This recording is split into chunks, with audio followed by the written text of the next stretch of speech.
Сегодня я буду говорить из операционной больницы Истихлол. Будут для вас новости. Именно здесь проводят операции детям на сердце. Знакомьтесь, друзья. Здравствуйте. Это Фаридун Норов, человек, который много лет проводит сложнейшие операции. У нас в день здесь проходит в среднем 12 больных, из них половина, как минимум, это дети.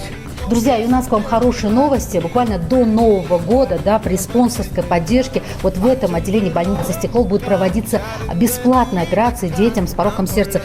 Эти детишки должны иметь при себе бумажку, которую мы называем кандидат, бумага, которая доказывает, что они из малообеспеченных семей. А что случится, если не провести ребенку эту операцию? Вообще, до какого возраста важно это успеть сделать?